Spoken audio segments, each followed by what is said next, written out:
The 3rd of November 2017 release, Charlie Worsham has become something of a cult celebrity in the UK.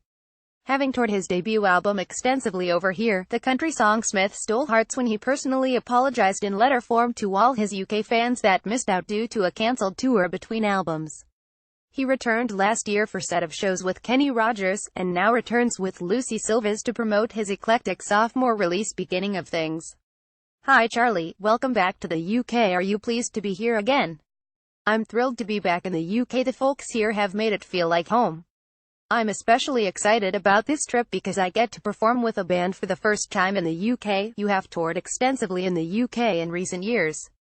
What about the UK audiences do you love most?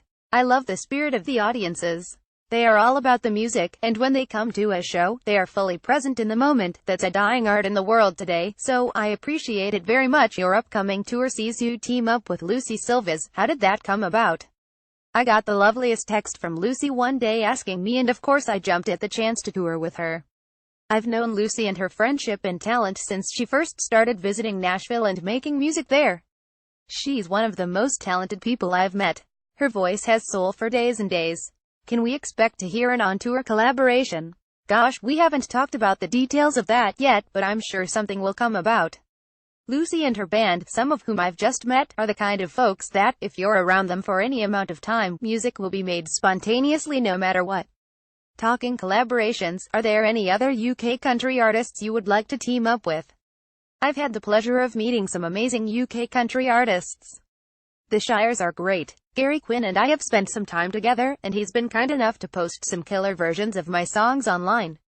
I've had the chance to tour with Frankie Davies and others, so in a way, I feel like I've already had the chance to collaborate and look forward to more of that. I know he technically isn't country, but when I think of Nashville, England collaborations, my mind always goes to an incredible record of duets with Emmylou Harris and Mark Knopfler called All the Road Running. You released your long-awaited sophomore collection this year. What took so long? Ha ha ha, that's a long story. The short version is touring non-stop plus burnout plus a team that cares too much to let me hurry through a process that's so important. Songs have to be grown like plants, and my friends at Warner and in the studio insist that I stay an organic farmer. All that equals time. Were you nervous about releasing new material after such an extended break? There's a sense of peace you get when you know you've created something that is both true to who you are and is the absolute best version of that truth you can make. I have my whole life to make albums. Eventually one of them is going to be the winning lottery ticket. The reaction to each record is out of my hands, but it's up to me to make music in a way that it will hold up.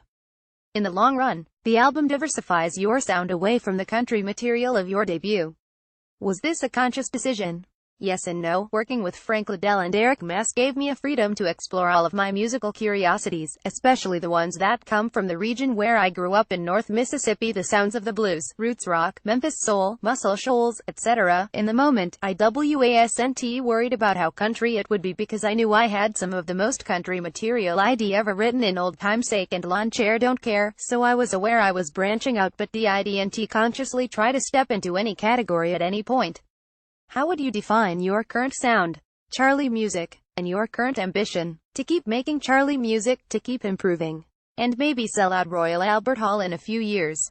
Oh, and be a good dog dad to Peggy Swellisley. What has been the highlight of 2017? There are so many highlights to be grateful for. I recently had the chance to honor Don Schlitz at the Country Music Hall of Fame medallion ceremony, which inducted him as the 132nd member of the Hall of Fame. That was a pretty special moment. Just yesterday I had the chance to spend a day recording at Abbey Road Studios. But the real highlights have been the work we get to do with the Follow Your Heart Arts and Scholarship Funds. Nothing inspires me more than seeing young people in my hometown have the opportunity to learn music and pursue their dream in it.